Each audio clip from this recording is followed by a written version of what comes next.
അവർക്കൊന്നും ഒരു സഹായമുണ്ട്. ഇന്നും ഞാൻ തുടക്കത്തിൽ ഉപയോഗിച്ചൊരു വാസങ്ങൾ ശ്രദ്ധിച്ചോ, ഇന്നലെയുടെ നേതൃത്വവും ഇന്നിന്റെ മാർഗദർശിയും. അത് ഞാൻ വെറുതെ പറഞ്ഞതല്ല, അത് കണക്കൂട്ടി പറഞ്ഞതാണ്. ഇന്നലെയുടെ നേതൃത്വവും ഇന്നിന്റെ മാർഗദർശിയുമാണ് ശംസുൽ ഉലമ. ഏത് സ്ഥലങ്ങളിലും ബന്ധപ്പെടുന്നു, പ്രയാസമുള്ള സ്ഥലത്ത് നിർദ്ദേശം നൽകുന്നു. അത് സ്വപ്നത്തിൽ മാത്രമല്ല, ഉണർവിൽ കിട്ടുന്നുണ്ട്. ഞാൻ ജോലി ചെയ്യുന്നത്, ഞാൻ സേവനം ചെയ്യുന്നത് പൊന്നാനിക്കടുത്ത് കറുകത്തിരുത്തി മഹലിലാണ്. 3-4 ആഴ്ചയ്ക്ക് മുമ്പ് അവിടെ ഒരു സംഭവം ഉണ്ടായി എന്റെ മഹലിൽ. ഇത് ഞാൻ വാളാക്കി പറയില്ല, ഇത് ശംസുലുമയുടെ കയ്യിൽ ഫാത്തി വന്ന ആളുകൾക്ക് ആശ്വാസത്തിന് വേണ്ടി പറയുകയാണ്. അവിടെ എന്റെ അടുത്ത് തോന്നുന്ന ഷുഐബ് എന്ന് പറയുന്ന ഒരു കുട്ടി, അവന്റെ ഒരു കുടുംബക്കാരൻ ഷാഹുൽ ഹമീദ് എന്നാ പറയാം. ആ കുട്ടിയെ ഒരു സംഘം ഗൾഫിൽ നിന്ന് പിടിച്ചുകൊണ്ടുപോയി. എങ്ങോട്ടാ കൊണ്ടുപോയെന്നറിയില്ല, പിടിച്ചുകൊണ്ടുപോയി. വിടണമെങ്കിൽ, രക്ഷപ്പെടണമെങ്കിൽ ലക്ഷക്കണക്കിന് രൂപയാണ് അവർ ആവശ്യപ്പെടുന്നത്. സുബ്ഹാനല്ലാഹ്. ഇവൻ ഒരു മൊബൈൽ കിട്ടിയപ്പോ നാട്ടിലേക്ക് വിളിച്ചിട്ട് വീട്ടുകാരോട് പറഞ്ഞു, ഞാൻ ഇങ്ങനെ ഒരു കുടിക്കലുള്ളത്, എന്റെ അവസ്ഥ എന്താണെന്നറിയില്ല, ഇവിടെ തന്നെ മരിക്കുമോന്നറിയില്ല, എന്നെങ്ങനെ ഒരു സംഘം തട്ടിക്കൊണ്ടു പോയിട്ടുണ്ട് എന്ന് പറഞ്ഞു. അവരവിടെ ഭക്ഷണമില്ല, തളർന്നു വീണു. തന്നും കുടുംബത്തിൽപ്പെട്ട ഒരാളല്ലേ. അങ്ങനെ ഇവ എന്നോടൊന്ന് പറഞ്ഞു, അങ്ങനെ ഒരു അവസ്ഥയുണ്ട് എന്ന് പറഞ്ഞു. ഉടനെ ഞാൻ പറഞ്ഞു, അവരോടെല്ലാരോടും കൂടി ഒന്നിച്ചിരുന്നിട്ട് ശംസുൽ ഉലമയുടെ പേരിൽ ഒരു ഫാത്തിഹയും യാസീനും ഓതാൻ വേണ്ടി പറയുന്നു. ആ സമയത്ത് ഇവന്റെ അമ്മായിയാണെന്ന് എന്റെ ഓർമ്മ, സുലൈഖ എന്ന പേര്. അമ്മായി ഭർത്താവ് മരിച്ചതിന്റെ പേരിൽ ഇദ്ധരിക്കുന്ന ഒരു സഹോദരിയാണ്, സ്വാലിഹത്തായ ഒരു സഹോദരിയാണ്. ആ സഹോദരിയുടെ നേതൃത്വത്തിലായിട്ട് ഒരു വീട്ടിൽ ശംസുൽ ഉലമയുടെ പേരിൽ ഫാത്തിഹ ഓതിയിട്ട് യാസീൻ ഇങ്ങനെ ഓതിക്കൊണ്ടിരിക്കുമ്പോൾ സുലൈഖ എന്ന് പറയുന്ന ഈ അമ്മായിയുടെ മുഖത്തേക്ക് ശക്തമായ ഒരു പ്രഭ വരിക, ഒരു പ്രകാശം വരികയാണ്. ആ പ്രകാശം വന്ന സമയത്ത് സുലൈഖ എന്ന ഈ പെണ്ണ് അത്ഭുതപ്പെടുകയാണ്. കാരണം ഈ സഹോദരി യാസീൻ മനപ്പാടാണ്. അതുകൊണ്ട് യാസീൻ വന്ന സമയത്ത് കണ്ണടച്ചിട്ടാ ഓതുക. അങ്ങനെ കുറെ ആളുകളുണ്ടല്ലോ കണ്ണടച്ചിട്ട് ചൊല്ലി പറയുന്നത്. ആ സമയത്ത് ഈ പ്രകാശം വന്നത് ഉറങ്ങില്ല. ആ സമയത്ത് ആ പ്രകാശം വന്നത് പെട്ടെന്ന് കണ്ണു തുറന്നു നോക്കി. അത്ഭുതം, ഒരു പ്രത്യേക സ്മെല്ലും. മനസ്സിലായി ഇത് അള്ളാഹുവിന്റെ എന്തോ ഒരു അബൗദികമായ സഹായമാണ് എന്ന് മനസ്സിലായി. ഉടനെ വീണ്ടും കണ്ണടച്ചു. കണ്ണടച്ച സമയത്ത് കഅബ ഷരീഫ് തിളങ്ങി ഇങ്ങനെ കാണും. ഉടനെ റൗള ഷരീഫും തിളങ്ങി കാണുകയാണ്. റൗള ഷരീഫിന്റെ അരികിൽ മഹാനായ ശംസുൽ ഉലമ ചിരിച്ചിങ്ങനെ നിൽക്കുകയാണ്. ഇത് സ്വപ്നത്തിലല്ല, ഇത് ഉണർവിലാണ്. ഇത് ശരിയല്ലേ എന്നറിയണമെങ്കിൽ നിങ്ങൾക്ക് കൂടുതൽ സമയം വേണ്ട, മഅ്ശറിക്ക് എത്തണ്ട. നാളെ രാവിലെ അല്ലെങ്കിൽ ഇന്ന് എന്റെ കൂടെ ഒന്ന് വന്നിട്ട് ഇങ്ങനെ ഒരു സംഭവം ഉണ്ടോ എന്ന് എന്റെ മഹലിൽ അന്വേഷിച്ച് നോക്കി, ഇങ്ങനെ ഒരു പെണ്ണുണ്ടോ എന്ന് അന്വേഷിച്ച് നോക്കി.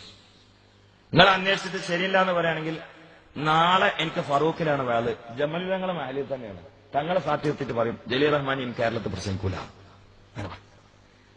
അങ്ങനെ പിന്നെ ഞാൻ പ്രസംഗിച്ച അർത്ഥമുണ്ടോ? അങ്ങനെ കരുന്നോണം പറഞ്ഞിട്ട് ഇങ്ങനെ കരുന്നോണം പറഞ്ഞിട്ട് പ്രസംഗിച്ച അർത്ഥമുണ്ടോ? ഞാൻ പരസ്യമായിട്ട് പറഞ്ഞു, ഇങ്ങനെ ഒരു സംഭവം, അങ്ങനെ ഒരു പെണ്ണും അയാളെ മഹലിലില്ല എന്ന് കൃത്യമായിട്ടാണ് തെളിയിച്ചാൽ, എവിടെങ്കിലും എന്നിട്ട് തീരുമാനിച്ച് പറഞ്ഞാൽ പോരാ, കൃത്യമായിട്ട് തെളിയിച്ചാൽ അതിന് വന്ന് അന്വേഷിക്കണം. അങ്ങനെ ഒരു പെണ്ണ് അവിടെ ഉണ്ടോ, ആ പെണ്ണിങ്ങനെ അനുഭവിച്ചിട്ടുണ്ടോ എന്ന് അന്വേഷിക്കണം. ഞാൻ പറയും, ഇത് ഞാൻ സമൂഹത്തോട് മാപ്പ് പറയുന്നു, ഇനി ഞാൻ പ്രസംഗിക്കുന്നില്ല. ആ പെണ്ണ് മുഖത്തേക്ക് ശക്തമായ ഒരു പ്രകാശം വന്നു. ശംസുൽ ഉലമയെ പരിശുദ്ധമായ റൗളയുടെ അരികിൽ ചിരിച്ചുകൊണ്ട് ഇങ്ങനെ കാണുകയാ. അത്ഭുതത്തോടെ. ഇത് ഈ സ്ത്രീ മാത്രമേ അനുഭവിക്കുന്നുള്ളൂ കേട്ടോ. അത്ഭുതത്തോടെ നിൽക്കുക. ഈ സ്ത്രീന്റെ ഭാഷയിൽ ഒരു ഭാഗത്ത് ഒരു കറുത്ത മുസ്ലിയർ, ആ സ്ത്രീന്റെ ഭാഷ അങ്ങനെ തന്നെയാണ് പറയാമല്ലോ, നമുക്ക് പറയാൻ ആഗ്രഹം ഉണ്ടെങ്കിൽ അങ്ങനെയാണ് പറയാം. പക്ഷെ ആ മുസ്ലിയർ ഈ സ്ത്രീക്കറിയാം, കാരണം ഫോട്ടോകളിൽ കണ്ടിട്ട് അത് മഹാനായ ശൈഖുനാ കാളമ്പാടി ഉസ്താദ്. പിന്നെ ഈ സ്ത്രീക്ക് അറിയാത്ത ഒരാളുണ്ട്, ചെറിയ താടി വെച്ചിട്ട് ഒരാള്. ആ ആളെ ഈ സ്ത്രീക്ക് അറിയില്ല. അപ്പൊ ഇതാരായിരിക്കും എന്ന് ചിന്തിച്ചുകൊണ്ടിരിക്കുമ്പോൾ ആ ചെറിയ താടിയുള്ള നല്ല തലപ്പാവുള്ള മനുഷ്യൻ പറഞ്ഞു, എന്നെ നിങ്ങൾ അറിയില്ലേ? ഇല്ല, ഞാൻ കേട്ടിയ മാനവസ്ലിയാണ്. ശംസുൽ ഉലമ നടുവില്, രണ്ട് സൈഡില് സമസ്തയുടെ മറ്റു 2 പണ്ഡിതന്മാർ. ഈ സ്ത്രീ അത്ഭുതത്തോടെ നിൽക്കുമ്പോ ആ സംഘം തട്ടിക്കൊണ്ടുപോയ മനുഷ്യണ്ടല്ലോ ഷാഹുൽ ഹമീദ്, അവൻ ശംസുൽ ഉലമയുടെ കാളമ്പാടി സ്ഥാനിന്റെ ഇടയിൽ സ്ഥലമുണ്ട്, ആ സ്ഥലത്തേക്ക് നിങ്ങൾ കയറി വന്ന് ചിരിച്ചാണ്ട് നിന്ന്.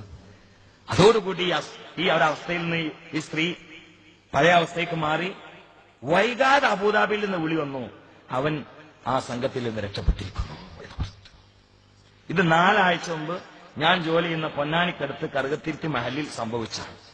നിങ്ങൾ വന്നിട്ട് അവിടെ അന്വേഷിച്ച സുലൈഖാനെയും കാണിച്ചുതരാം, പൊരയും കാണിച്ചുതരാം. നിങ്ങളാണ്ട് വിട്ടിട്ട് ഒരു മറയിൽ നിന്നിട്ട് ചോദിച്ചോളി, എല്ലാം കൊണ്ട് പറഞ്ഞുതരും. ആ സ്ത്രീ എന്നോട് പറഞ്ഞ വേറൊരു കാര്യം കൂടി ഉണ്ട്. ഉമ്മാരെ കിഡ്നിക്ക് ട്രബിൾ ഉണ്ടായിട്ട് വലിയ പ്രയാസത്തിലുള്ള പെണ്ണായിരുന്നു ആ പെണ്ണ്. പക്ഷേ പിറ്റേന്ന് എന്നോട് ഇങ്ങനെ പറഞ്ഞിട്ട് അത്ഭുതത്തിലെ വാക്കുകൾ വരുന്നില്ല. എന്നോട് പറയാ, സാറേ ഈ ഒരു അനുഭവം ഉണ്ടായതോടുകൂടി എന്റെ അസുഖമൊക്കെ എവിടുക്കാ പോയി നിനക്കറിയില്ല, എനിക്ക് ഇപ്പോഴും ഇങ്ങനെ കണ്ണ് കാണുകയെന്നൊക്കെ പറയാം. സത്യത്തിൽ KT മാനുസിലേറെ ചിത്രത്തിലും കണ്ടിട്ടില്ല, കേട്ടിട്ടില്ല. അതുകൊണ്ട് ഈ സ്ത്രീ പിറ്റേന്ന് ചോദിച്ചിട്ടുണ്ട് കുട്ടികളോട്, KT മാനുമൂല്യർ എന്ന് പറഞ്ഞിട്ടൊരു ഉസ്താദ് ഉണ്ടോന്ന്. അപ്പോഴാണ് ഫോട്ടോ കണ്ടു കാണിച്ചത്. ഇതന്നെയാണ്. സത്യത്തില് അവരൊക്കെ ഖബറിന്റെ അടിയിലാണ് എന്നേ ഉള്ളൂ. പക്ഷെ നമ്മുടെ കൂടെ മദത് കൊണ്ടുണ്ട്, നമ്മൾ മറക്കരുത്. ഈ പ്രദേശത്ത് ശംസുലമയുടെ പേരിൽ ഫാത്തിഹ ഓതുന്ന, യാസീൻ ഓതുന്ന, ശംസുലമയുടെ പേരിൽ സദഖ കൊടുക്കുന്ന, ശംസുലമയുടെ പേരിന്റെ മുമ്പിൽ ആവേശം കൊണ്ടുകൊണ്ട് മാസങ്ങളോളമായിട്ട് ഉറക്കൊഴിച്ചുകൊണ്ട് നാട് നീളെ നോട്ടീസും ഫ്ലക്സുകളുമായി ഓടി നടന്ന പ്രിയപ്പെട്ട ചെറുപ്പക്കാരോ, നാളെ ശംസുലമയുടെ കൂടെ അള്ളാഹു എന്നെയും നിന്നെയും ഒരുമിച്ച് കൂട്ടട്ടെ. ശംസുലമയുടെ മദത് കൊണ്ട് അള്ളാഹു നമ്മെ എല്ലാവരെയും രക്ഷപ്പെടുത്തട്ടെ. ഞാൻ ആരെയും തട്ടിക്കയറാൻ വേണ്ടിയോ ആരെയും ഇകഴ്ത്താൻ വേണ്ടിയോ പറഞ്ഞതല്ല. എന്റെ മനസ്സിൽ ഇത് പറയുമ്പോൾ ഒരു ലക്ഷ്യമുണ്ട്. ശംസുലമയെ കുറിച്ച് തിരിയാത്ത, ശംസുലമയെ കുറിച്ച് അറിയാൻ വൈകിപ്പോയ, അല്ലെങ്കിൽ അറിയാൻ ഭാഗ്യമില്ലാത്ത ആളുകൾ ഇതൊന്നറിഞ്ഞുകൊണ്ട് ശംസുലമയുടെ പേരിൽ ഫാത്തിഹ ഓതുന്ന മുഹബ്ബീങ്ങളാവണം എന്നതുകൊണ്ട് മാത്രം പറഞ്ഞു പോയതാണ്. അള്ളാഹുവേ, ഈ ഉദ്ദേശം നീ നിറവേറ്റണേ റബ്ബേ, ബിഹഖിൻ നബിയിൽ മുസ്തഫ മുഹമ്മദിൻ സല്ലല്ലാഹു അലൈഹി വസല്ലം. അതുകൊണ്ട് ഞാൻ വാദം അവസാനിപ്പിക്കുകയാണ്. എന്റെ സംസാരം അവസാനിക്കുന്നില്ല. പറഞ്ഞാൽ തീരാത്ത ഇമ്പമാണ് മഹാനായ ശൈഖുനാ ശംസുൽമ എന്ന കാര്യത്തിൽ യാതൊരു സംശയമില്ല.